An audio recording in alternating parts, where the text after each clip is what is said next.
welcome to a brand new season of Nebraska football. With that, brand new season of Corn Nation's overreaction, which usually would be after the first game. That's how this all started a couple of years ago when Haas Reuter and I had so much angst that we said, let's go. Let's get our little microphones out and start bitching at the world. And then we started doing it for the season preview as well. And then we tagged in a third member of the show.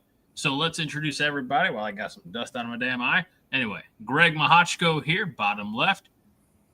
Bottom right is Haas Reuter, and the top of the pyramid, every game Jake. Gentlemen, how have your collective off seasons been? Had a kid. So it's been pretty eventful. Yep. Same here.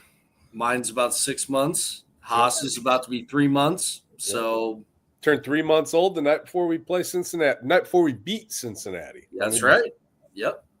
Well, congratulations, gentlemen, and to your respective ladies and the families and the growth. And new life is a beautiful thing. And we are excited tonight because every August it's new life for Nebraska football. And, we could just shower a myriad of cliches upon our Hope Springs Eternal. Hope Springs, there you go.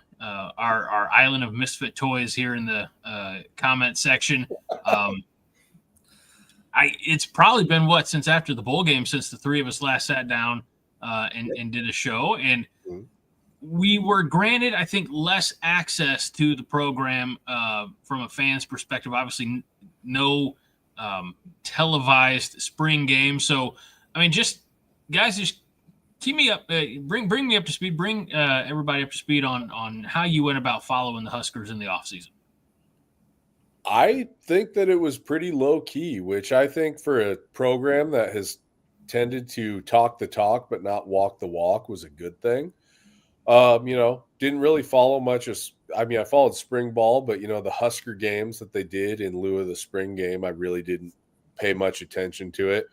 In fact, I think there was actually Katie and I had our diaper keg that day, so I was really out of the loop. But for the most part, you hear what's going on, who looks good, who's put on good weight from winter conditioning, and who's looking good in the spring. And you kind of take it with a grain of salt because, at the end of the day, Nebraska is known for being the off-season national champion every year running since about 2018.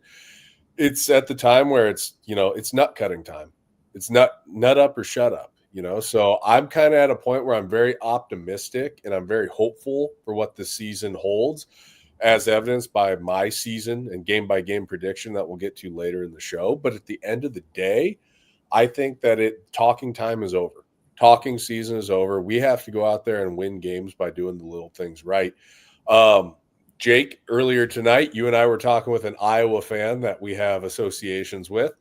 And we were just, they were kind of giving us the business on, we haven't been good in 20 years. Yeah, well, the difference is we're never going to stop trying to get back up on top of the mountain. Well, a couple things. One, we have been good in the last 20 years. So that's also, that's not true. But glimmers here or there.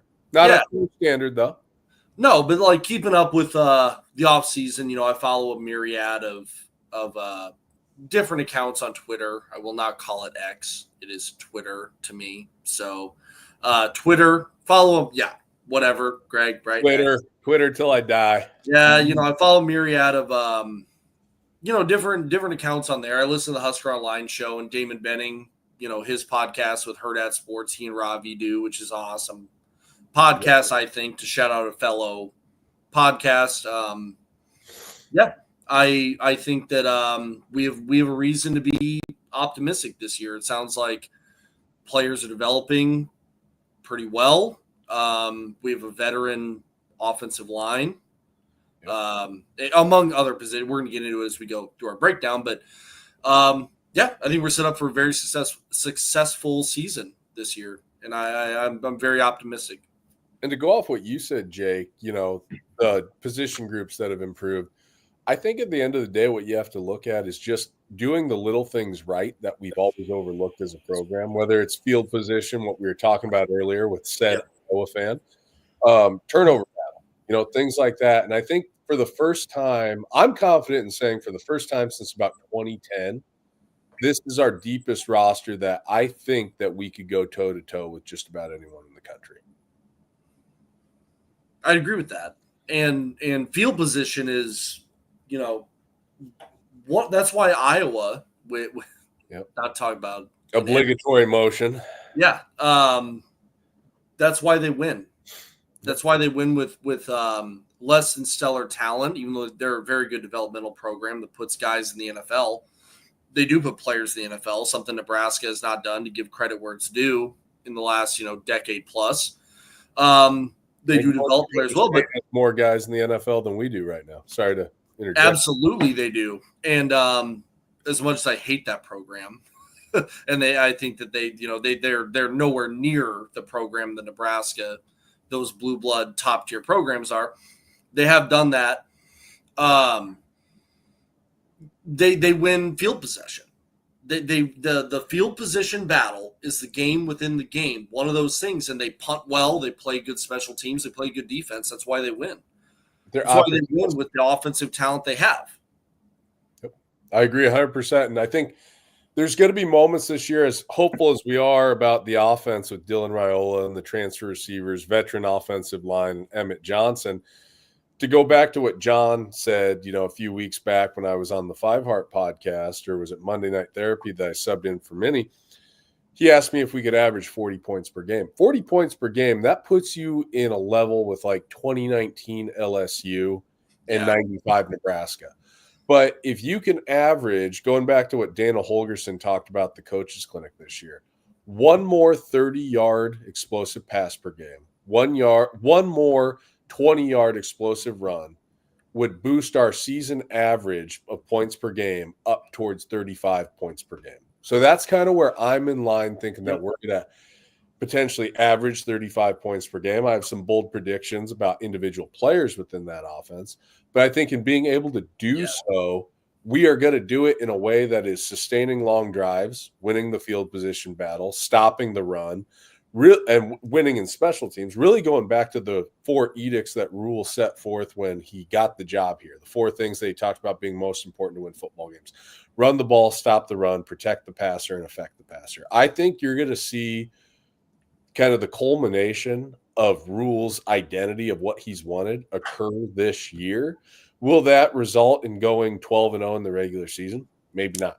But I think it's going to put us in a position to be competitive in every single game. I think it's going to put us in a position to where we are able to control our own destiny, and we're not sitting there on Sunday afternoons through October and November like we were last year, getting the shit beat out of us 56-7 by Indiana. I don't think you're going to see any more wheels come off kind of losses in a game this year. Yep. Yeah, I do feel like, and let's put Rhule's history aside of, like the third year jump and things like that. I feel like this is a pretty mature team now. We're going to have youth in some spots, and I hate to say it, every game we're going to have some mistakes, but I don't feel like they're, certainly looking at the schedule, and I guess maybe you could always make the argument that in 2024, nobody expected Indiana, looking at our schedule, nobody expected Indiana to beat the crap out of us like that. I don't see a team on our schedule that I look at and be like, oh, there's a team that we have to worry about hanging half 100 on us. Jake, I'll let you take this one first. And if I may, real quick, Jake, before you do, I think part of that is because adjustments will be made, because Holgorsen, who was not here at Indiana, John Butler, just from a coaching standpoint, I think we have the right coaches who have the right players, Jake. Yes. And while he was not technically an off-season acquisition, Dana Holgorsen, obviously, I think the acquisition of the year with Mike Eckler, special teams coordinator, how many games when it comes to just getting, not to retread too much, but how it, talking about field position, where you start your drives, where your opponent starts their drives, losing that to the degree that we've lost that in the past 10 years is such a, you can't win. That's how we out-yard our opponents by 150 yards and lose. Yep. That's what it is. The cult, people talk about culture. What does culture mean in a program? I think that the culture that is here is now lends itself to winning and having a winning culture. Players that actually believe that they look at guys like Ja'Cory Barney, right? Does he really believe he's going to lead the nation in punt return yardage or kick return yardage, whatever he said? Maybe. I don't know if he believes that or not, but saying things like that, not being arrogant, but believing in what Coach Eckler is saying, I think goes a long way. And I think what's that? Buying in. Players are bought in, and Matt Rhule and company I believe in, and I think we have the right guy leading our program. And I think those whole 56-7 losses to your Indianas are probably not going to be a thing moving forward. And by the way, I have us averaging about 33 points a game. Yeah. So kind of right in line where I'm thinking. Yeah, just a little lower, but I have us. I mean, I did the quick and dirty math right before we started the show when I was adding up because I want to get an idea of where I was. And I'm going to be honest with you guys. I have the average points for about 33 and the average points against about 17. Yeah, we're kind of right in line with. I think I'm at about 35.8 and defensively at about 16.5. Yep. Pretty cool. I think 16.5 points per game given up in modern college football is a pretty sterling defensive performance. I don't think you're going to see defenses, unless they're playing just absolute cupcake schedules, only give up 10 points per game anymore. You saw Wisconsin do that for a lot of years in the Big Ten. They were feasting on Big Ten West offenses that looked like they just found out what the forward pass was, so that's, something where with the advent of the transfer portal and getting ready-made quarterbacks and receivers into programs year to year, teams are always going to be – it's an offensive proliferation that we're seeing. It's funny that the average being 4, we say, Jake, 34.5 and about 17 or 17 I think mine was right about 33-4, right about 17 against. So I just have to say anecdotally, and I don't think he's here tonight, but best friend of the show, Josh, his weekly prediction is always 35-17. So hey, you win a lot of football games if that's your average. Yeah. Reverse cowgirl, but Mark Whipple said no. Fred, love Fred. Don't ever change, Fred. This is not a UCF show. This is a Nebraska show. If I may, guys, quick aside before we get into it. I could never bring myself to root against Scott Frost.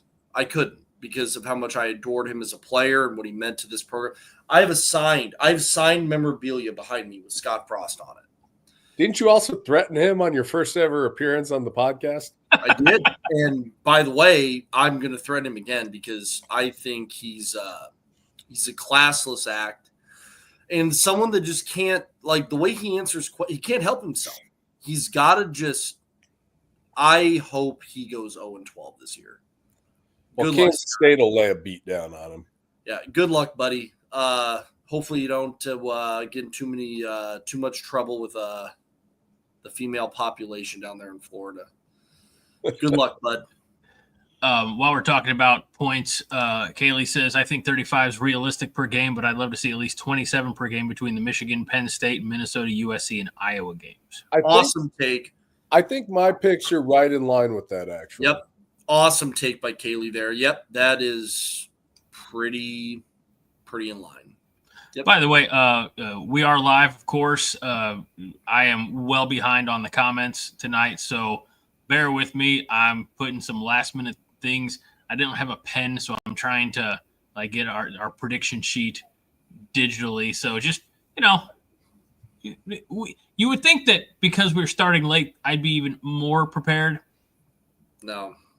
Yeah, you were probably getting blitz like Jake and I were for our fantasy football draft. We're a little Ryan. Yeah, Haas and I had quite a few beers in our fantasy football draft. So the fine folks viewing, one, I'm happy to be back, and I love all of you. Thank you for watching. Two, I apologize for the quality of tonight's show. Depending on how the season goes, when it comes to not speaking for Haas and Greg, only speaking for myself. A little bit ago, Minnie, of course, the co-host on the Five Heart Podcast and the host on Monday Night Therapy, gifted 10 Coronation memberships. So if you are a recipient of a Coronation membership, you should thank Minnie. On occasion, there's exclusive content just for the members, but you definitely have access to exclusive emojis and things like that. A lot of fun stuff with your membership. So thanks, Minnie. And if you're in the chat, make sure that you thank Minnie as well for that. A lot of folks in here on a Sunday night. Sunday night, it's a late start, but we are happy to have you all here. Fred says, quality of the show. Jake, is this your first night? Fred, you watched many shows with me last year, including the one where I was on the road for my job in a hotel room, and everyone thought I was broadcasting from a bathroom, two, can I say the cuck chair that everybody said I was sitting in that hotel room? Greg, is that not allowed? It's fine. No, I travel a lot for my job, and I love you guys, so I love doing the show. It's one of my favorite things to do, and I look forward to it. So I was in a hotel. I think Fred's point is, when it comes to a lot of these live shows, I don't know if their expectations are very high. So. Well, I still want to. Out here winging it. Which is fair, and but I want everyone to know that's watching that I do want to try to provide the best possible entertainment there is, even if I'm a little bit. And as Haas said, we're a little blitzed for our fantasy football draft, but I apparently did not learn my lesson. Haas is having a body armor, and I'm having a corn light. I lit up like a Christmas tree when we got home, and I realized that we bought a case of body armor for Katie at Costco today. And I was like, this is my second one that I put down. Yeah, no, this is we got a fridge full of these down here. Haas, how many times have you been in this very room watching Nebraska football? You know, I can't really put a statistical figure on how many times I've been in that room, but I can probably put a statistical figure on how many beers I've drank in that room since you moved into that house. I bet I probably drank about 250 beers in that room. That's it, you think? Let's just go with an average of 10, and I've probably been in there about 25 times. Yeah. That makes sense. I mean, there was the infamous Maryland Jeff Sims, Heinrich Harburg, Chuba Purdy meltdown game when I think I housed an entire case of Coors Banquet that day. I think we also ripped a bottle of Jameson down here. The two of us. Yeah, yep. That was a good day, but a bad day. There's the Super Bowl party when the Chiefs beat the Niners that lives in infamy. I don't want to talk about that one. Why do you bring that up? So I think I took some years off my life. I disappeared for about an hour and a half and then just reappeared. Yeah, we thought you were dead. I want to talk about attrition and transfer portals out. I'm not terribly interested in guys who chose not to be here, but I do want your guys' opinion on some of the key transfers in the offseason. Maybe without giving a spoiler away about one of the captains we'll talk about later. I think the number one that nobody talks about is actually Nyzia Hunter. I think Nyzia Hunter is going to outperform Dane Key. I agree. 100% I agree. Nothing against, not taking anything away. Because Dane Key is a hell of a football player. But when it's all said and done, Nyzia Hunter will be a better player at this university than Dane Key. Yep. Do you think it's because of the, I'll say, reputation, for lack of a better term, you know, the bona fides that Key brings with him, that he's going to be maybe looked at as the primary target, so he's also going to be locked up against the best defender? No. Okay. I think that's a part of it. He's going to get the number one corner. I also think it's the structure of Holgorsen's offense where the X receiver is going to be running coverage deep a lot to open up everything else. And if he's open, Dylan's going to hit him, try to hit him over the middle or hit him deep. But I think the big thing is the way that Holgorsen likes to use the Y receiver as the inside slot and the Z receiver as the outside receiver off the line of scrimmage that you can motion around. So I think there's going to be a lot of catches for Ja'Cory Barney and Isaiah Hunter. And I think that Key is going to be kind of that big play guy like a Samari Toure, deep and over the middle, more so than, hey, we're throwing a 8-yard short crossing route, and giving the guys some room to run after the catch. So I think a lot of defenses now do not structure their number one corner following number one receivers. I think you have a lot of field boundary schemes now in college football. And I think that Dane Key is your quintessential boundary receiver, the guy that's on the short side of the field, that's the boundary guy. And Isaiah Hunter, Ja'Cory Barney, those type of receivers are more so your field side guys. And I think they're going to exploit that a little bit more, at least in my opinion, with the way Holgorsen does his offense. Dane Key is a deep threat. Obviously, he's a proven deep threat. Everyone knows that. And look at his Kentucky career to see that. But no, Greg, no, I don't think that you're wrong.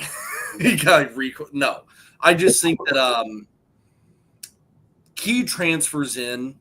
I think Isaiah Hunter is a bigger transfer in than Dane Key is. I also think one of the things that you're going to see in Holgorsen's offense a lot is throwing to the backs out of the backfield. You saw it in the Wisconsin game, which I think is the best indication of what Holgorsen's offense looks like operating at full sail. What did Emmett Johnson have? 113 yards rushing, 85 yards receiving. I think that he'll probably have some games where he's pushing 100 yards receiving out of the backfield. The biggest transfer portal guy that we got this year, and then I'll, if I'm wrong, then I'll admit that, is I think Williams Nwaneri. Mm-hmm. I think Nwaneri's a superstar in the making. I think he's the next Randy Gregory type player that we're going to have at this university. Getting him from Missouri is immeasurably valuable, in my opinion. I would also defensively, I'd also go with Andrew Marshall, the DB out of Idaho. What 100%. I think he's going to be the lockdown corner that we all wish Tommy Hill was. Dude, the fact I didn't even think about him until you just said it is probably says something about me. In the immediate, at least, he is the most valuable, probably transfer guy we brought in.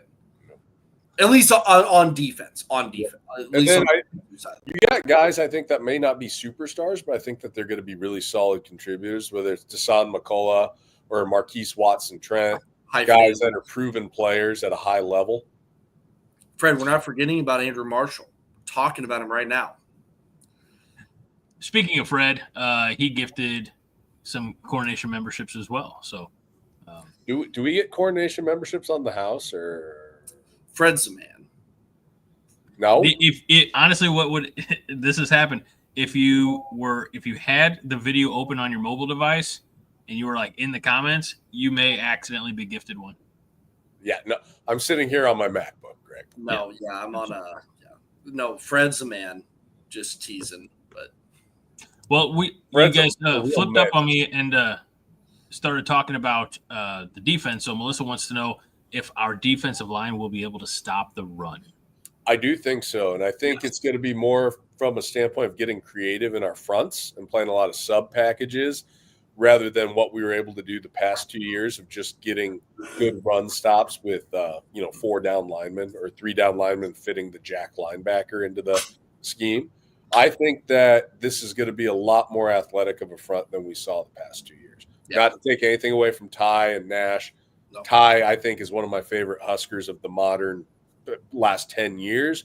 I just think that we're looking at players that are going to be deployed a little bit differently, especially with Phil Snow, even though John Butler is, quote unquote, the DC. Phil Snow, I think, is going to be responsible a little bit more for the game plans, putting together game plans, the in-game troubleshooting, how you're going to stop certain. And I really, truly think that Elijah Judy is going to have a phenomenal year this year. I think Elijah Judy is going to be I love Nash. All right. Nash, obviously awesome player. Just as good as Nash. I think Keona Davis brings something different to your front that we didn't have last year. Ty Robinson, I think, is going to have a Kyle Vandenbosch type NFL career where he's really, really good for a long time in the NFL. And I just think that this defensive front, I don't think we're losing. I think we're going to be better than we were last year. I do. I think we're going to be able to rush the passer a little bit better than we were last year. And I do think with John Butler and Phil Snow, we're going to bring more creative pressures with the 2-point guys coming down and rushing than we did last year. The depth chart I don't have in front of me right now. I do. You do? What do you want? Who do you want? McGahee was not listed in the 2 deep, was he, Greg?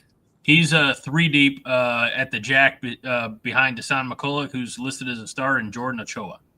Jordan Ochoa is a stud. That dude, the fact that he flew under the radar as long as he did. Essentially a walk-on. Essentially a walk-on is absolutely insane. You saw him in the bowl game against Boston College. Jordan Ochoa absolutely is a star in the making. I do think let's not put too much into the preseason depth chart.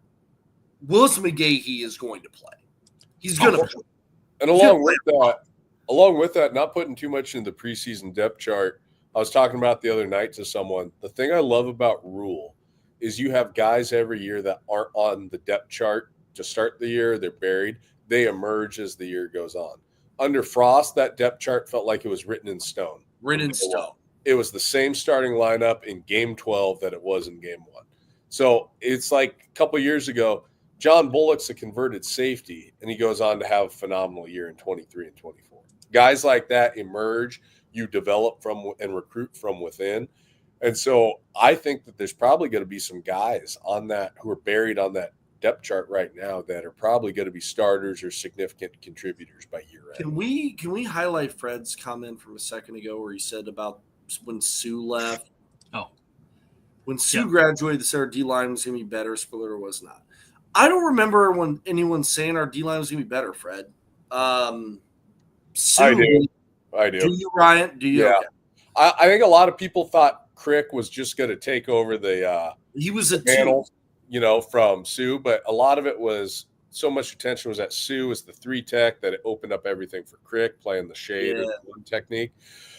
But that, excuse me, fighting a cold right now that I caught from my 3-month-old. Sure, blame the kid. Yeah. And so I think that when you look at that defensive front in 2010, they were better in a lot of ways. They just didn't have the game-wrecking plays that Ndamukong Suh gave you. Well, and in my opinion, Ndamukong Suh being one of the best college football players to ever play the game. I don't remember that. I was a little young at the time. But I remember knowing Ndamukong Suh was a very special player. I don't know. I don't know how Keona Davis and Elijah Judy and those guys are going to compare to Nash and Ty. What I do know is Ty Robinson was a criminally underrated player here, and that Ty Robinson is an absolute – we're going to miss him. We're going to miss him a lot. That nose guard spot, Elijah Judy's listed at the starter, Riley Van Poppel, who, it's always weird. I don't know, maybe it's not weird. You guys help me make it make sense, right? That's what the kids are saying. Riley Van Poppel earns a single-digit jersey. He's number 5. And that comes from, if I remember correctly, from the teammates. Yes. Players. Listed number 2 on the depth chart. Yep. Well, I wouldn't put too much stock into that from the standpoint that we're going to play a lot of sub packages defensively. Phil Snow, when him and Rhule were with Carolina in the NFL, they played a ton of sub packages. There were games that they would basically play exclusively a bear front with 2 3 techs and a nose guard. There were a lot of games where they were exclusively operated out of dime. I think what you're seeing is kind of a hybridization of the defense take place where they're going to be able to shuttle guys in and out based on game plans. And that kind of leads me, I want to address a comment from Wade Farr at 9:57. Greg. Working on it. Hey, take your time. 9:50. Oh, I had that highlighted. So is anyone going to jam a receiver or just stay 10 yards back like always and give away first downs again and again? Rhule had something really interesting that he said on Friday that was very illuminating about last season, where he talked about Tony White wanting to run coverages in a game that the team hadn't practiced in 4 weeks. And he didn't mention what game. I can only think that's probably the Illinois game or the UCLA game, 2 games that our coverage was just absolutely torn apart. And I don't think we're going to see, on 3rd and 12, us playing a real simple cover 3 and giving up a 14-yard curl up the seam for a first down. No. I think you're going to see aggressive overloading blitzes. I think you're going to see some zone blitzes. I think you're going to see a lot tighter man coverage with the bodies and the athletes that we have in the back 7 this year. I do think we're going to give up more explosive plays due to our defense being much more aggressive. Yep. But I do think you're going to see a lot more. You're going to see a lot more sacks, and I do think you're going to see a lot more turnovers forced. I think we're going to go positive in the turnover differential this year. Probably for the first time. For the first time in I don't know how long. But as fans, we're going to have to accept the fact that you're going to give up some 40-yard plays. Some big plays. Higher the risk, the higher the reward. Unfortunately, it's not just in the casinos. People have to realize it's on the football field and it's in life. By the way, Casino, 1995, one of my favorite movies for those of you filthy animals out there that are currently tuned into the show. If anyone ever has trivia night on Big Game Jake's favorite movies, Casino. Talking about defense. I think right at the end of the day, I think you just have to be comfortable with giving up bigger plays if you're going to be more aggressive. Nebraska through the 90s, they were a big cover 1 robber scheme on defense. Yep. We'd give up big plays in the passing game. That's okay. Your first and foremost rule playing defense in the Big Ten against the teams that we have on the schedule is stopping the run. Yes. You have to stop the run and turn the passing game into a matchup of athletes on athletes. There are going to be some OCs that you might get out-schemed. A good example last year would be how often USC put our DBs in conflict between run and pass. But if you really want to be successful, what you have to do is you have to reestablish a new line of scrimmage in the backfield, and you have to get free-flowing defenders to the ball carrier. But then when you have really good players, you can win and beat the scheme anyway. Like Sierra Wright did last year against USC, where he had that pick on that little skinny curl, that little rub-off route, and he picked it off. That's what it takes. Is what Nebraska in the 90s did very well when you had the Brown, Mike Brown, Ralph Brown defensive backs. You have a guy like Grant Wistrom, obviously one of the all-time great Nebraska players that can just wreck a game.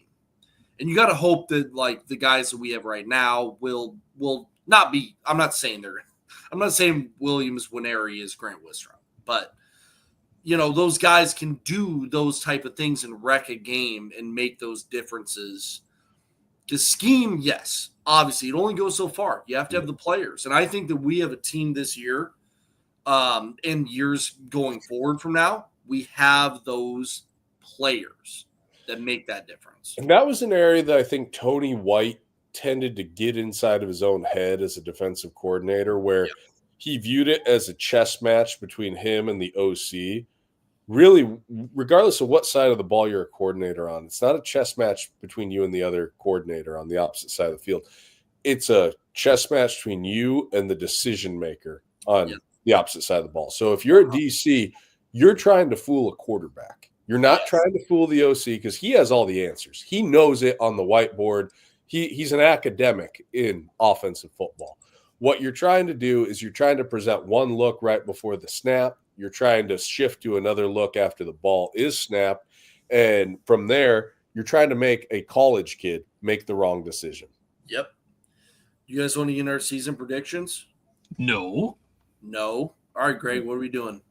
Well, Vince, we'll hear more from Vince here in a little bit. But Vince Watson says 2 DTs, 2 jacks, and 2 linebackers is a set we see a lot, I think. Yeah, I think that'll be our nickel coverage, our nickel package. Yeah, for sure. Let's see. We got Not a hot take. Vince, I think you're right on. This one, flipping back to the offensive side of the ball, Rich said earlier, wide receiver blocking would be huge for us. Yeah, not seeing Isaiah Nayor palms up after every play would be nice. and fighting for the ball, right? I mean, just, fighting for the reception. So it's not stripped away and going the opposite. Or letting a ball just glide through your hands against Iowa for a touchdown that would have put us up another score to win the game. I'll never forgive you, Isaiah Nayor.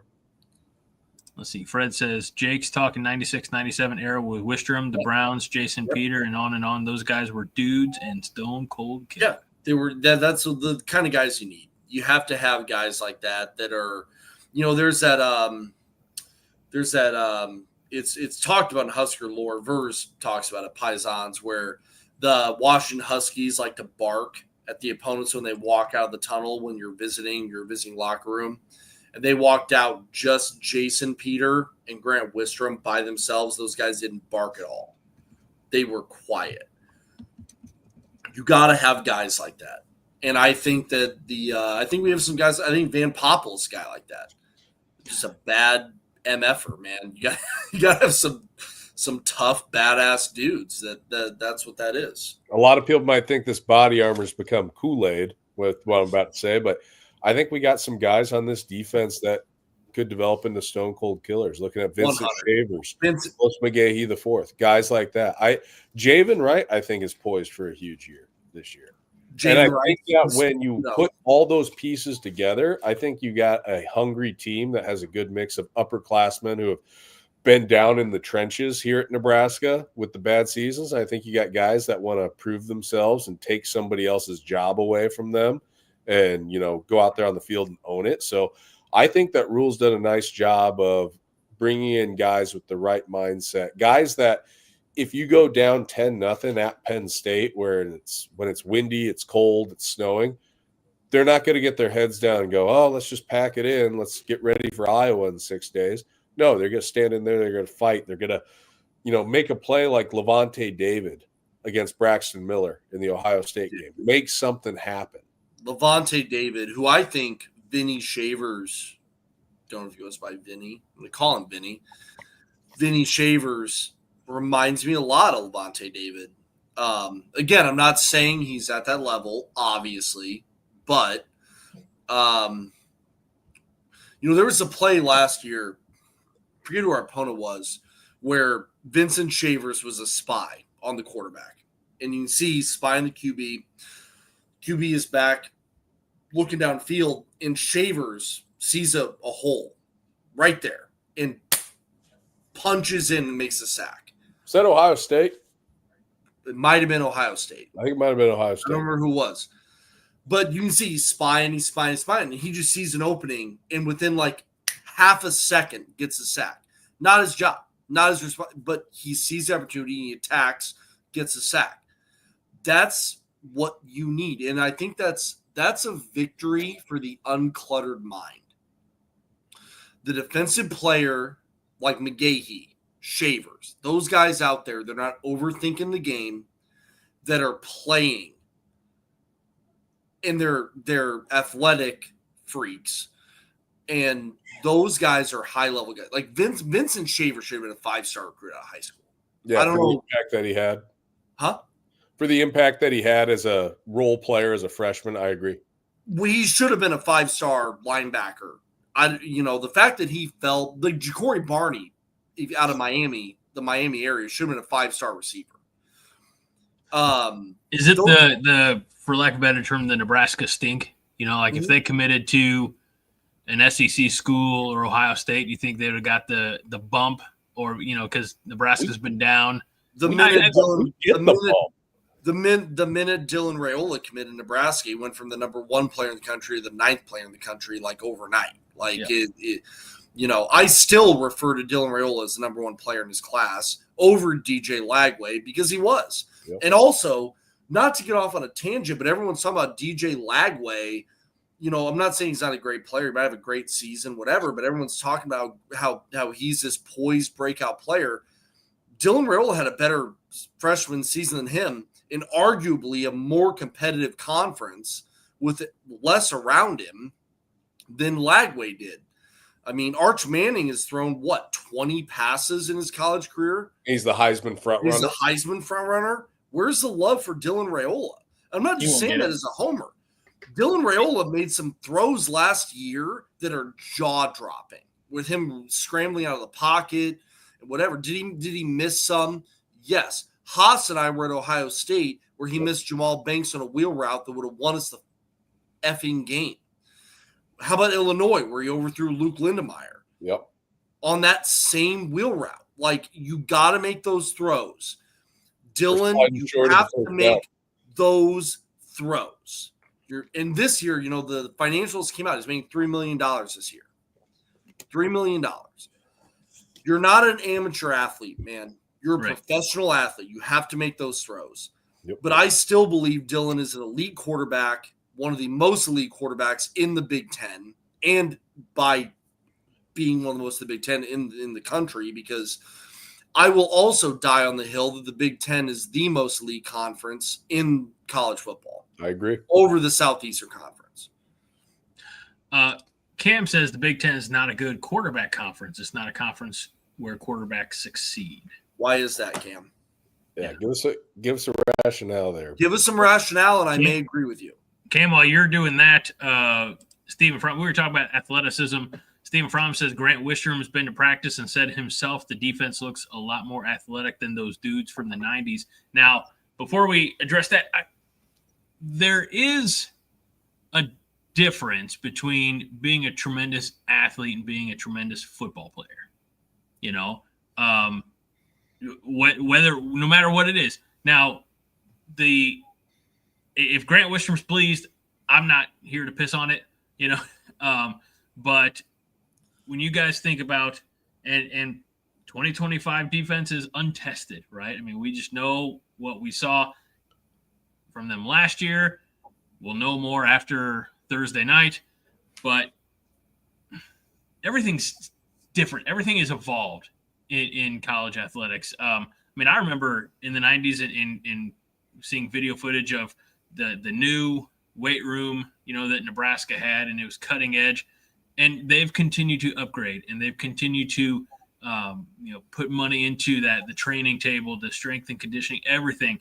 But is it safe to say that today's athletes are better than they were 25, 30 years ago? For the most part, yeah. I mean, for the most part, there's so much.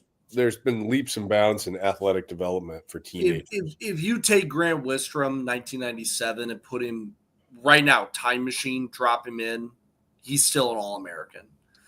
But yes, for the most part, obviously, like strength, standards increase, athletic standards increase, everything, you know, as time goes on. But as far as the Big Ten not producing great quarterbacks, I don't agree with that. Well, here's the thing. I know I've been reading the comments. Cam saying, the best quarterback in the NFL is a Big 12 quarterback, and name one good QB from the Big Ten that's in the NFL right now. CJ Stroud's still up in the air. Tommy Frazier didn't do jack fucking shit in the NFL. He's one of the greatest college quarterbacks of all time. You might as well look at the quarterback position between college and the NFL as being two completely different sports for what they ask quarterbacks to do. And I'm not saying Cam is like wrong here. I'm respectfully disagreeing.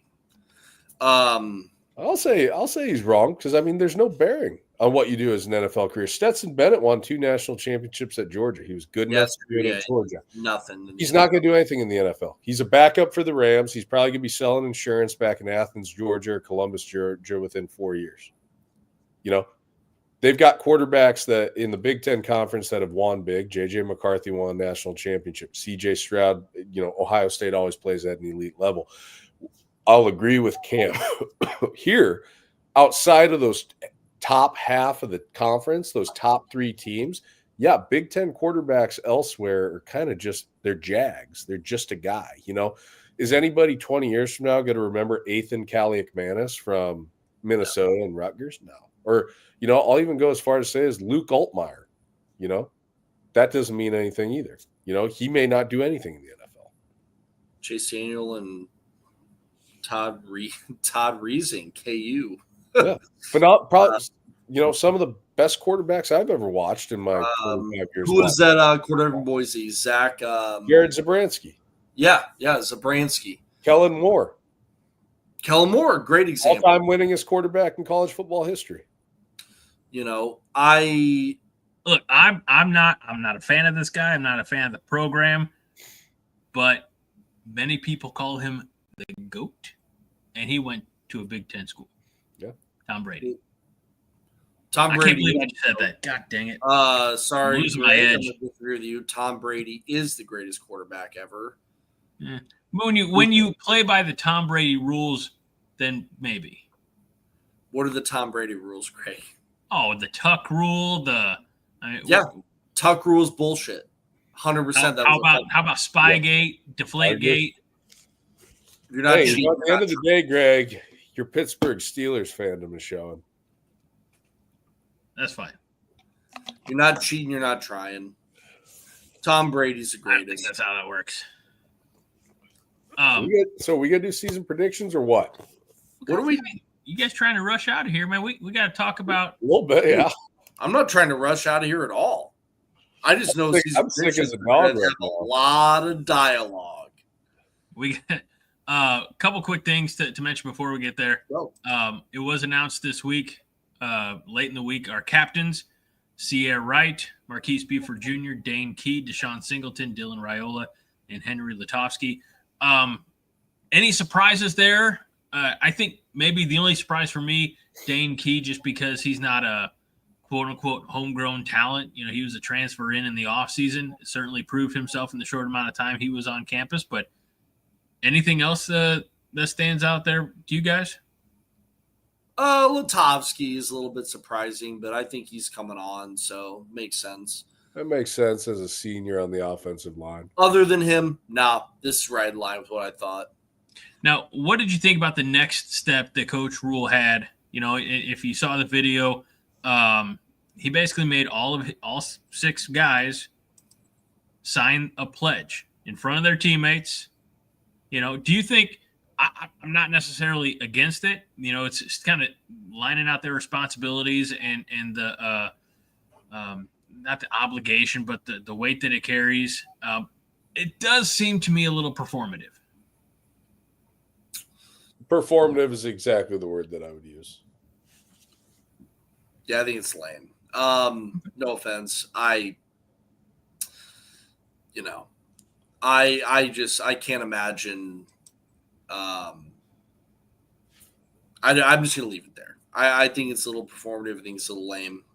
Signing a pledge, whatever. Hey, man, hopefully gets guys going. I'm just going to leave it. I think any more captains are a bit performative in general.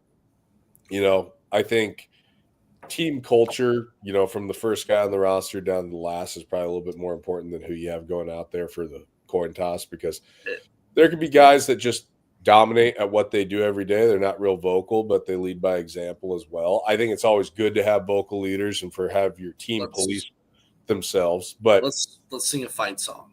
Yeah, I mean, captains are very much just a nostalgic element of college football. Let's sing a fight song to the tune of when the Huskers come marching in.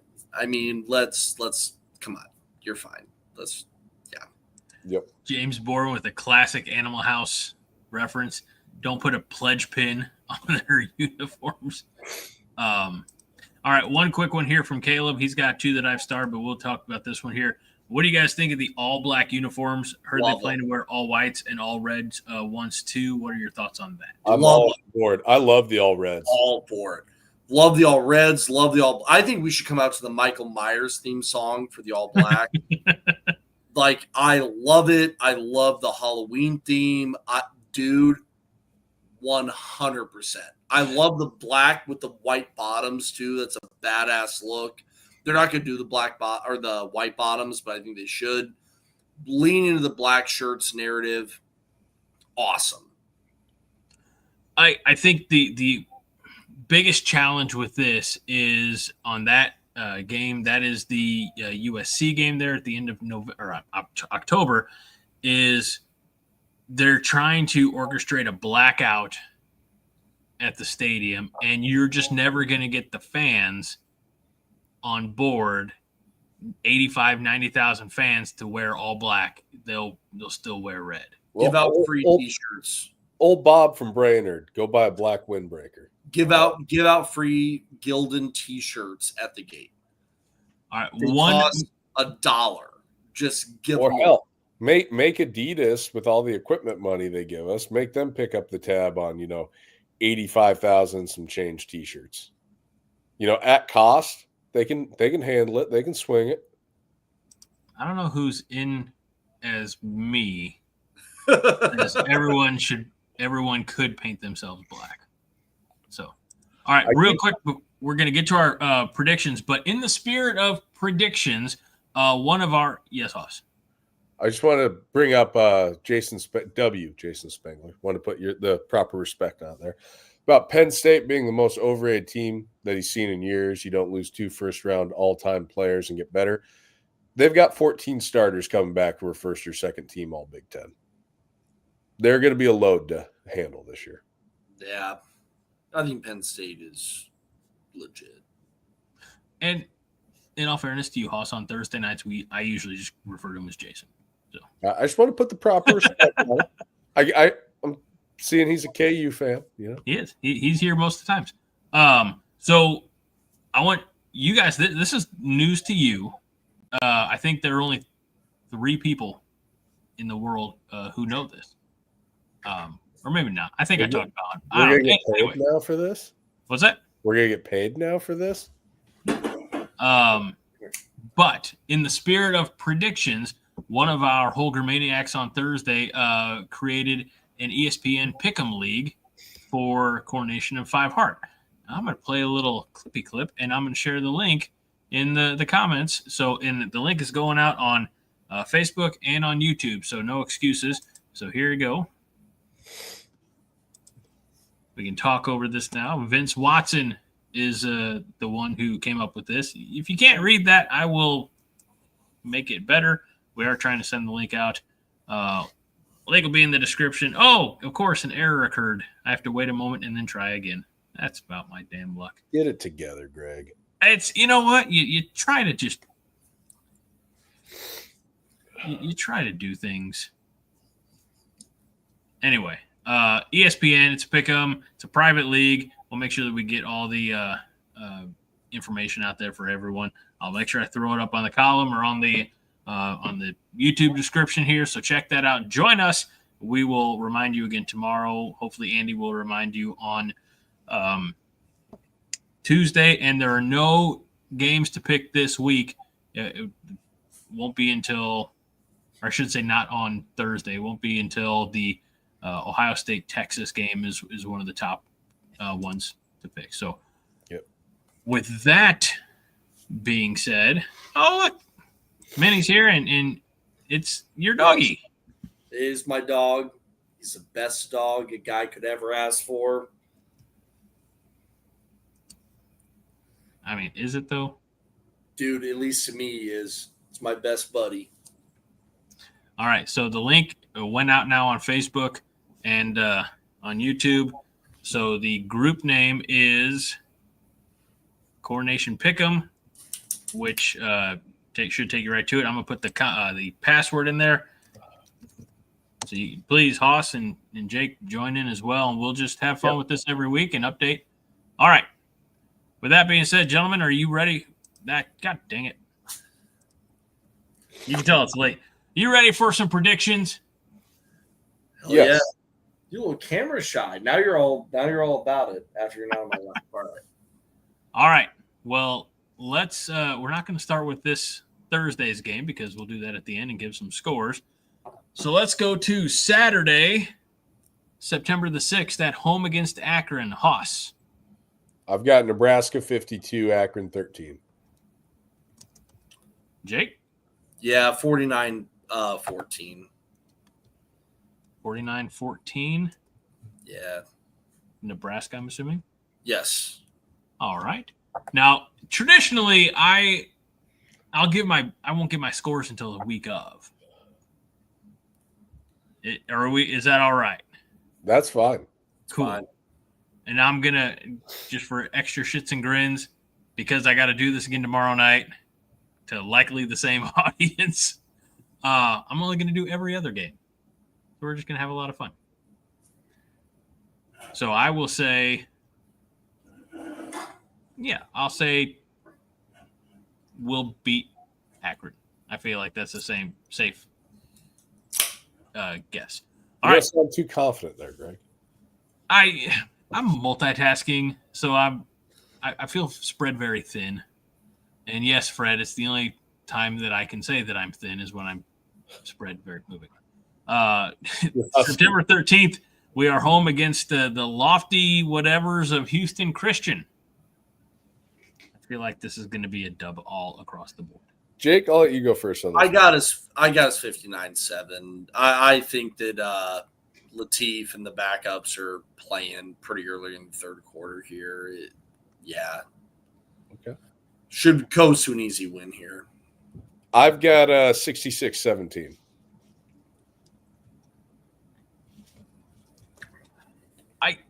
I think my only concern with the scores in these cases is Matt Rhule's not a, put the boot on, pile it on guy, and watch the life fade from their eyes. I think he learned some valuable lessons last year about that. I hope so. Because I'm somebody that thinks the scores definitely matter. Yep. We should have beat Colorado 56-10. 56-10. And you should have put your foot on their throat, and that's the way it should have been. I said we fucked around in the second half. I don't like, the Colorado game is a perfect example of giving a team hope. Yep. And even though it was 28-0 at halftime, we didn't score any points in the second half. Nope, And most boring second half of a game I've ever seen.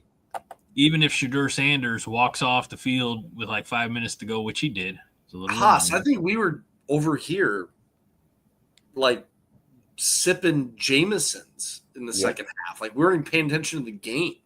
No, Katie and I were at the game. Oh, that's right. Yeah, but like I remember just sitting there in the stadium, just watching the clock, being like, "Okay, is it over yet?" Like, it was the strangest feeling I've ever had as a Husker. You came over after the game. Yes.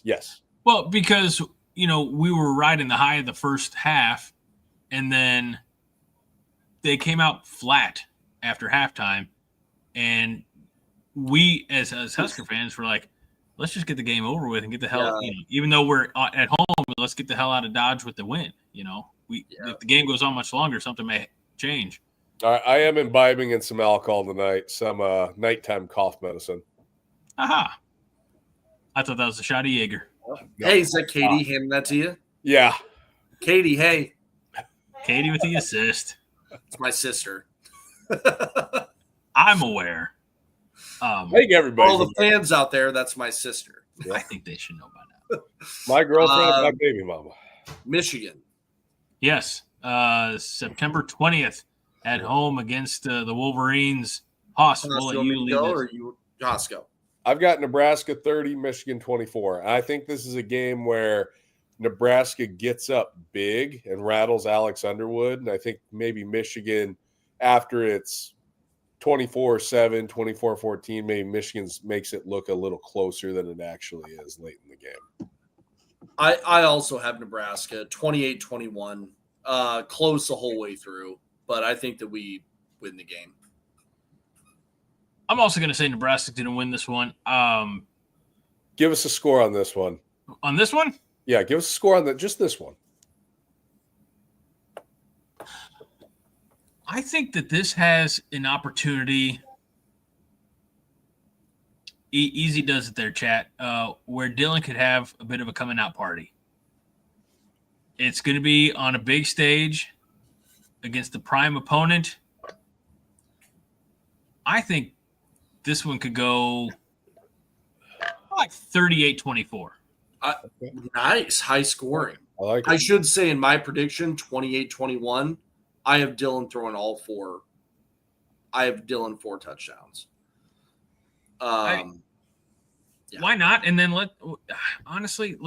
he's going to. Did he have a bad freshman year? No.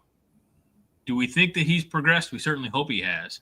But if he is going to have the type of career that he wants, not just at the collegiate level, but at the professional level, he's going to have to string up some big games against big opponents. Yep. It's not going to get any – take what you want from the Cincy game that's coming up this week. The games are – the first big game in most Nebraska fans' minds is on September 20th. So Agreed 100%. And I think this is a game where a fast start is imperative against Michigan. Getting up 10-0, 14-0, something like that to really kind of knock a freshman quarterback starting his first road game in the Big Ten back on his heels. Now Michigan State. All right, then Michigan State after the bye week. Want me to go? Yeah, go. I do, Jake. I do have us dropping that. I think we beat Michigan, and then I think after the bye week, an emotional win. I think Michigan State's better than people are giving them credit for. I'm trying not to be a homer because I think we're a better football team than Michigan State, but I think we're going to go do Nebraska football things. I have us dropping this one. The score I had 30-24 was what I came up with. Do I want that to happen? Obviously not. Do I think that's going to happen? Probably not. But this is a preseason show, and this is where we're going to have fun with our preseason show type antics. So I also have the losing team scoring 24 in this, but it's Nebraska 41, Michigan State 24. Hope so. Hope you're right. Hope you're right, dude.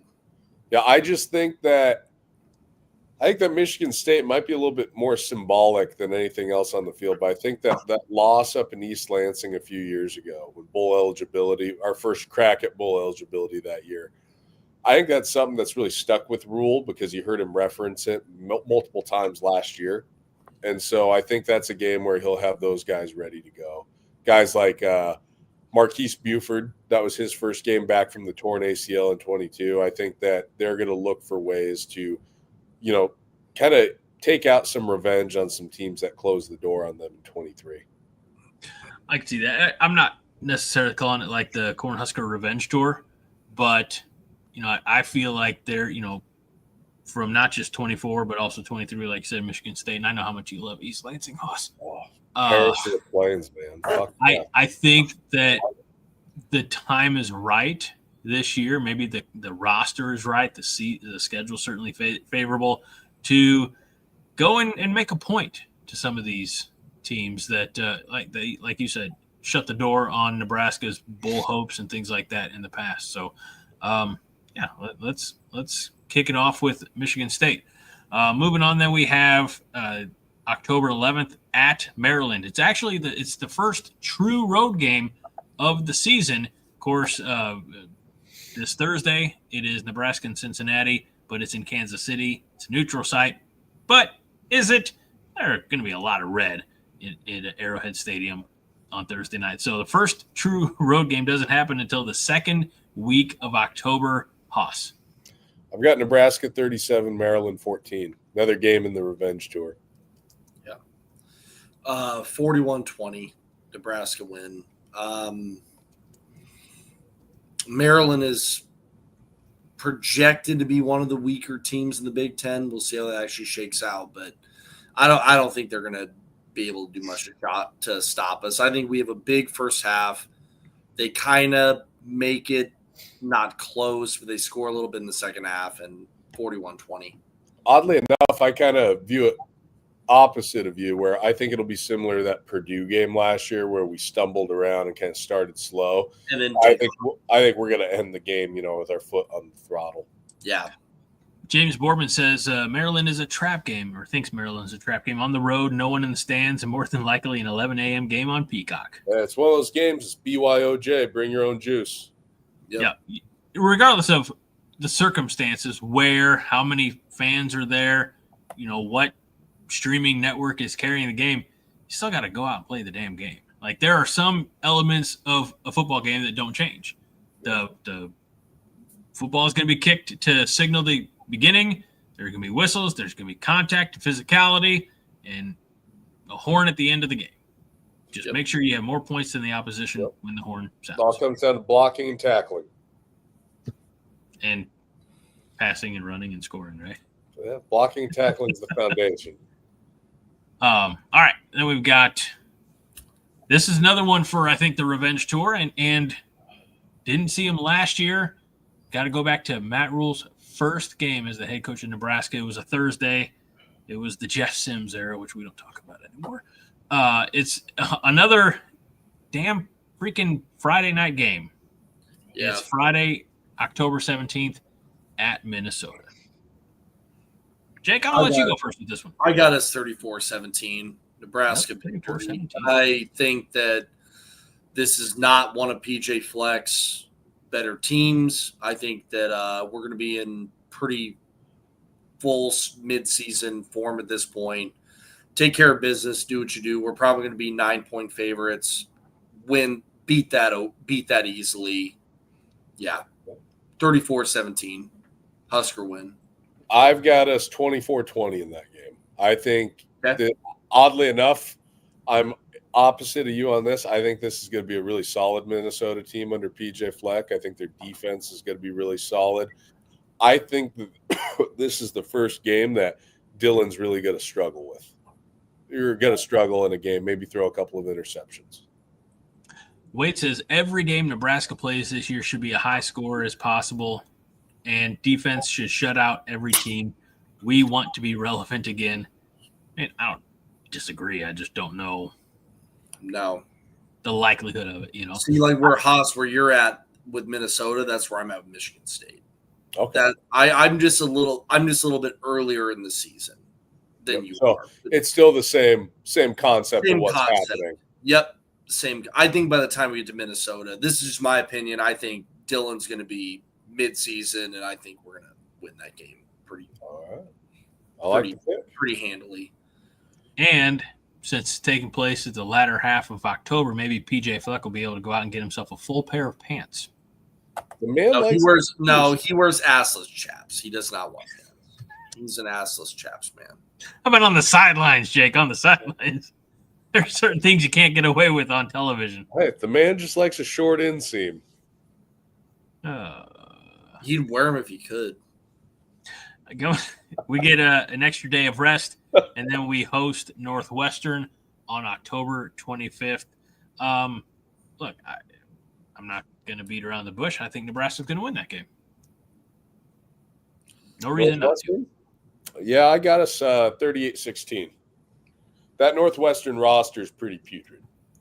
I got us way more than that. I had us 56-10. I think that's a game that we have a lot of fun. I think it's going to be a big celebration around my house and certainly in Lincoln. They are putrid. They're one of the, they're at the bottom of them and Purdue are at the bottom of the Big Ten for a reason. 56-10. Then we come to the blackout game the day after Halloween. So it's on All Saints Day. All Souls Day. So Souls or Saints? I can't remember now. I can't. We're a couple of lifelong Catholics, so we can't remember. Yeah, and we can't figure it out. So anyway, November 1st, the Trojans of USC coming to town. Like I mentioned, it's the blackout game. Condoms versus corn. Yeah. Sorry, Greg. That's fine. We just don't have a T-shirt outlet anymore to make that a shirt and make money off of that. No. So I bet Fred knows the guy. Fred strikes me as I know a guy. I wonder if Brian Bosworth's guy is still out there making shirts. Yeah, National Communists Against Athletes. Beat the Boz. Bozo. 27-20. That's what I got. Nebraska winning. USC coming to town. Close game. Good USC team. Defensive struggle, I think, most of the game, but I got Nebraska winning that one. I went back and forth on this one. So my rationale behind the score is November 1st in Lincoln, you can get, a wide variety of weather. This game needs to be like 38 degrees, winds blowing 30 miles an hour. It's sleeting, it's raining, make USC go, fuck, do we really want to join the Big Ten Conference to play in this shit? Yeah. I went back and forth on it. At first, I had Nebraska losing this game like 23-21. Just kind of a little bit of a slugfest. I'm actually going to hedge on the weather side of things, that it's a weather-affected game, which is a fool's errand to say, we're just doing prediction shows. But I'm going to say Nebraska 27, USC 10. I think at this point in the season, I think Lincoln Riley's going to be treading water for his job. Big win. All right. So I've got us undefeated still at this point. Yes, you do. Everybody, it's not just me. Next, we got a fun one because we have Nebraska going back to the Rose Bowl, back to Pasadena on November the 8th against the Bruins of UCLA. Correct me if I'm wrong, you geniuses of Nebraska lore. First time that Nebraska's been to Pasadena since 2012, correct? Yeah, the infamous Jonathan Franklin game. Yeah, I was there. I was sad. Yeah, I lost my shit multiple times that night. Well, are we going to be losing our shit this night, Haas? Or no, I've got Nebraska 33, UCLA 20.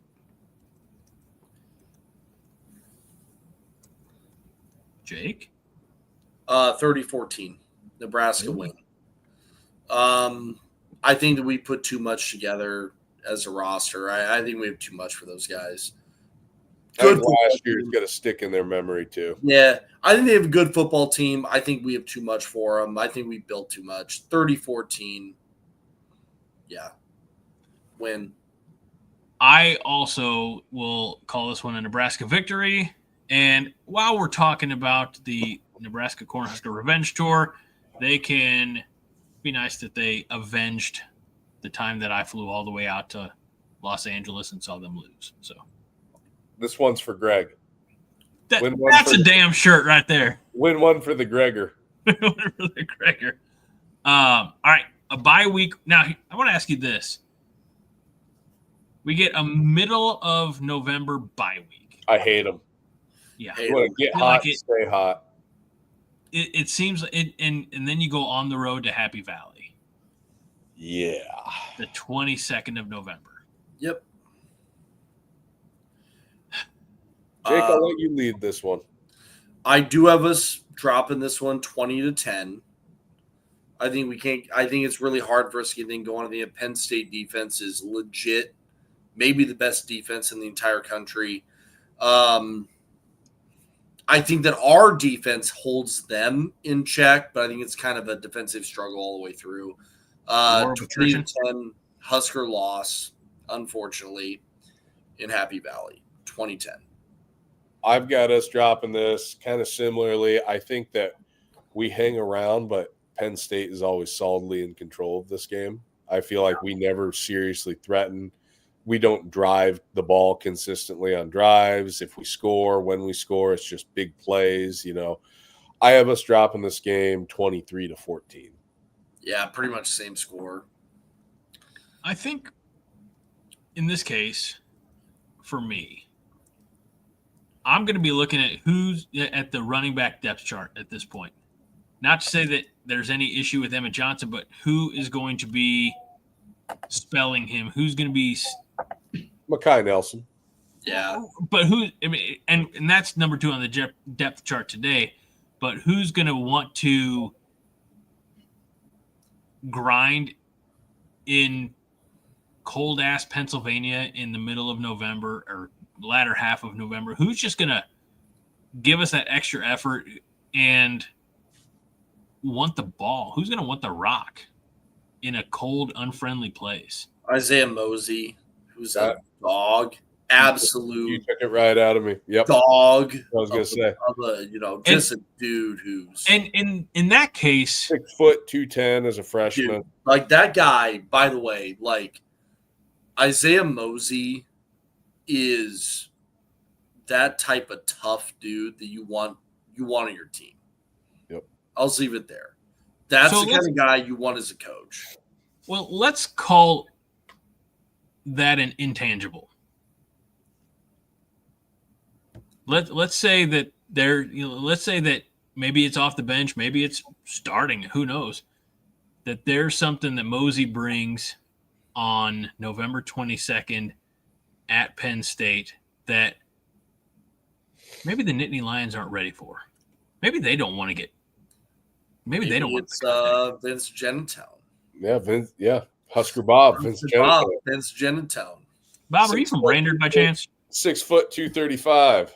Yeah, are you from Brainerd, Bob? We got it. I'm gonna have to find some new material. By the way, a guy we haven't talked about at all, who battering ram, actually a pretty damn good football player. Like, I know he's not on the depth charts, whatever, but like a pretty damn good football player and a damn good athlete. Yep. That like we maybe shouldn't be sleeping on as much as we are. Tough Bob kid. Says, Tough guy. Not from Brainerd. Okay. All right, and then one more game. Black Friday. Yep. Haas, I got this. Yeah. I got Nebraska 166-0. I love it. Kirk Ferentz has a heart attack in the middle of the game and retires. I have Nebraska 28-14. I actually wrote 166-0. Yeah, no, you have a program like Iowa, which poverty program. Let's retread this poverty program. The fact that they beat us, they beat a program like Nebraska the way they have in the past decade is embarrassing for Nebraska. You have your Minnesotas, your Kansas State, your Kansas, those tier programs that are lower tier, that are inferior, and I'm about to get mad. I'm going to try to reel it back a little bit. Those programs should never stack up to your Nebraskas, USC, Notre Dame, Oklahoma, Texas, those Ohio State, Michigan, those top-tier programs. Iowa should never be in that conversation. They belong where they belong. They belong 6-6 in the Citrus Bowl. And I think that Nebraska beats them this year 28-14 because they are stingy. They belong where they belong in the Citrus Bowl, where they will get beat by Tennessee, 40-10. I like it. Well, we're in the playoff. Don't know what we're going to do in the playoff, but my record prediction is we will be in the playoff. And we should be. We're one of the best programs in college football history. This is a pick for me where I let reason go out the window and let the hatred flow through my veins. 166-0. The same hatred that I had to drive 300 miles back across Iowa back to Omaha last year. Say it, Haas. After that shit show happened. This is finally it. This is the game that Kirk Ferentz goes, well, God darn it. I really fucked up. I only feasted on the worst coaches in their history. And yeah, I'm doing like a dumb accent for Kirk Ferentz because I don't know how to do a Kirk Ferentz impression. No, you nailed it. I'm going to say that Iowa tries their level best. They do. But they don't have the offensive firepower. And I think that you're really seeing that they don't have the pass catchers. Like, they had Sam Laporta. They had Luke Lachey. But Haas, for years. This is Iowa we're talking about. Yeah, darling of the Midwest. That's a vaunted offense, Haas. What are you trying to say? Caleb Johnson's now in the Iowa of the NFL. No, let's go. What are you saying, Haas? Here we go. They hold us to, let me do the quick and dirty math here. They hold us to about 3 field goals. Maybe they're like, oh, we're hanging in there. But then the floodgates open. And Kirk Ferentz contemplates retirement after the game. Dylan Raiola throws for 300. Emmett Johnson runs for $150. Nebraska 37, Iowa 0. My man. Even with that vaunted Iowa offense that I was known for. Yeah, scoring explosion part 2. Scoring explosion. The goose egg at the end of the season. That's a hot take, Haas. I would get that final score framed and put it up on the wall somewhere. They're dog shit on our feet. Like they I are. have a hot take too. I don't think Iowa's going to make a bowl game this year. They don't deserve to make a bowl game. Their program is shit. You mentioned floodgates, etc. I love it. This is what comes to mind. Sploosh. Yeah. Yep. Yeah. That's it. Let me put it this way. There's going to be a baby boom in the state of Nebraska in late July, early August of 26. The amount of Iowa fans that I encounter that are delusional is insane. Like, be proud of what your program has done. They've done well for themselves. I'll give them the credit. They've done well for themselves. But they're never going to be a blue blood. They're always going to be Iowa, and they're content being the cute little darling of the Midwest. Go watch Field of Dreams. Your last Heisman winner was before Pearl Harbor, dude. And he's from Omaha. He was also from Omaha. 1939, Niall Kinnick. By the way, Speaking, anyone in this comment thread wants to bet me a beer, Yes. I will name every Heisman winner in a row without missing one. I will bet you not only a beer, I will bet you more than I will bet you the every Heisman winner or every Heisman winner from Iowa? Well, that's now Kinnick 1939. That's obviously that's the easiest thing ever. They've not had very many. I will name every Heisman winner ever and their school and their position for the top shelf liquor at a bar of your choosing. I can attest to this. Jake got it last night. Jake hit every single Heisman winner. We're going to challenge us on when you see Jake. Look, people didn't like it when I was given the the top 25 college football rivalry names, not the games, but the name. Oh, that's a hard one. Yeah, and I just went down the list, and I took a lot of shit for that. So we're not going to spend all the time listing all the Heisman winners. But you see Jake in a bar, challenge him to it, and then buy him a drink. While we're talking about garbage programs like Iowa, our Kansas fan, W. Jason Spangler, respect on the name, says rumor has it Iowa. Hold on, this might change my prediction now, Greg. Is Iowa actually going to do a forward pass this year? According to rumor. Well, no, hold on. They have Gronowski now. I mean, this might change my prediction. Will it, though? Are they going to throw the ball beyond the line of scrimmage? If they do, they can just throw it to Nebraska. That's fine. Tits. This might change my entire prediction. No, they're a poverty program. By the way, KU, I know his logo. I have nothing against KU. Love the Jayhawks. Also, you guys have some of the best uniforms in college football. I love that. Awesome. Historically, no, your program has not been very good, but you're also not a bunch of assholes. So I respect that. Stephen Fromm, I love you. Thank you. I don't know if you guys know, there's a very heated debate going on in the comments tonight. Is there? What is it? Yeah, I think Cam is a visiting. I think he's a Colorado fan. I bet Cam's also like 14.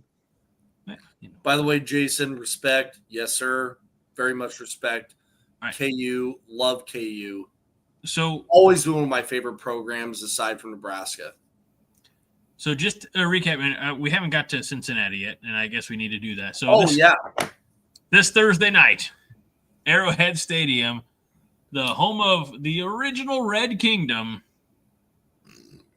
It's Nebraska. It's Cincinnati.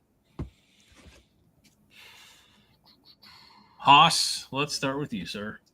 I've got a game that's going to go back and forth into the fourth quarter before Nebraska pulls away. I've got Nebraska 31-21. Jake? 37-14. See, I like that. Knotted up at halftime, 14-14. Nebraska rattles off 23 unanswered in the second half. I have to – go ahead. No, I think this is a very close game in the first half. Cincinnati is a damn good football team that I think is going to be toe-to-toe. Nebraska's depth compared to Cincinnati, I think, pull away in the second half, 37-14. When you and I were talking about our scores about a week or two ago, we realized even though they look drastically different on paper, it's separated by about one or two plays on either side. Yeah. I mean, you look at Cincinnati's picked like 10th in the Big 12, guys. Yeah. And, I kept saying all offseason to you that they beat Arizona State last year. Well, they didn't realize they beat Arizona State because Jeff Sims had to start for Arizona State. Where would Nebraska be picked to win the Big 12? You'd be one of the front runners, man. I'd say top four. Top four at least. I just, all much love and respect towards Cincinnati. I think that we have too much for them when it comes to the depth. 14-14 at halftime, 37-14 at the end of the game. Yep. I think we pull away in the second half. Yeah, I'm gonna say 14-10 at halftime, and it's 31-21 by the end of the game. Nebraska's up at halftime. We're not down at halftime. If we're down at halftime that game, I think triage units are going to have to be mobilized across the state of Nebraska. With Corleone, the defensive tackle for Cincinnati, probably being the best player on the field. Yep. He's a dude. Honestly, he's a first-round draft pick. Yep. I watched some highlights of him from last year. That dude is really good. He's going to be hard to contend with. But he's just one player. Now our Kansas friend, Mr. Spangler, says Nebraska wouldn't be topped anywhere close to the top of the Big 12. Got to be honest there. Right, you're just wrong. I'm willing to entertain this, Jason. Okay, Haas is. I'm not. Change your mind. Haas, you can go first here because you're actually being the nice one. Texas Tech, I mean, that's your preseason favorite in the Big 12 conference. Right. Kansas State, Iowa State, I would say that's your top three. I'm going to say Nebraska's better than Colorado. Sorry, kid. Nebraska's at least a touchdown favorite against both those teams I saw yesterday play. I think Nebraska and Kansas would be right there neck and neck. I would actually probably adjust it to about top 5, top 6. Okay. I think Nebraska would beat the shit out of TCU and Houston. And then Oklahoma State, I mean, that's a team that Colorado, I'm pretty sure, blanked them last year in Boulder to end the year. Who's the Texas Tech's number one? Yeah, I'd say Texas Tech's far and away the number one team. In the Who's number 2 and number 3?